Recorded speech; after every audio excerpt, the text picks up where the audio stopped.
ST ડિવિઝનની credit સોસાયટીની ચૂંટણી આજે જંબુસર, ભરૂચ, ઝઘડિયા, અંકલેશ્વર, રાજપીપળા સહિતની 5 એસટી ડેપો અને ડિવિઝન ઓફિસ તથા વર્કશોપ ખાતે યોજાઈ હતી.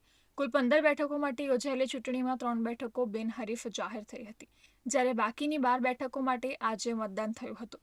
મતદાન પ્રક્રિયા દરમિયાન એસટીના કર્મચારીઓ ખાસો ઉત્સાહ જોવા મળ્યો હતો. ભરૂચ એસટી ક્રેડિટ સોસાયટીની ચૂંટણી હોય એમાં અમે કર્મચારી મંડળની પેનલ 3 નંબર પર હું પોતે રાજેન્દ્ર કુમાર જેઠાભાઈ પટેલ, 1 નંબર પર નિરુપમભાઈ ભારતી ઉમેદવારી નોંધાવી છે. અમે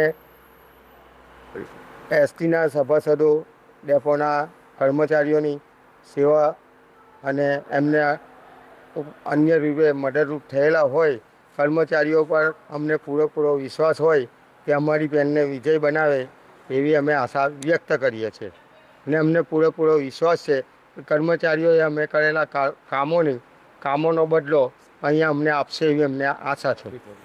એસટી ક્રેડિટ સોસાયટીની ચૂંટણી દરમિયાન વહેલી સવારથી જ મતદાન કેન્દ્રો પર લાંબી કતારો જોવા મળી હતી. અંદાજે 800 જેટલા એસટી કર્મચારીઓએ મતદાનમાં ભાગ લીધો હતો. મતગણતરી 6 મે 2025ના રોજ સવારે 11 વાગ્યે ભરૂચ ડિવિઝન ઓફિસ ખાતે હાથ ધરવામાં આવશે.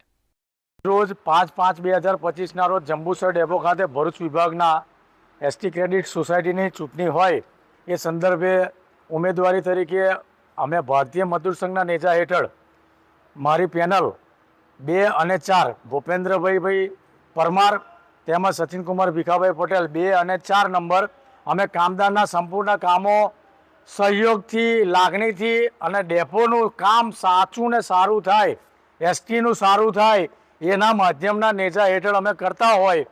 અમારી પેનલને આ વખતે બહુમતીથી વિજય મળશે એની ચોક્કસ ખાતરી આપું છું. જય હિન્દ, જય ભારત.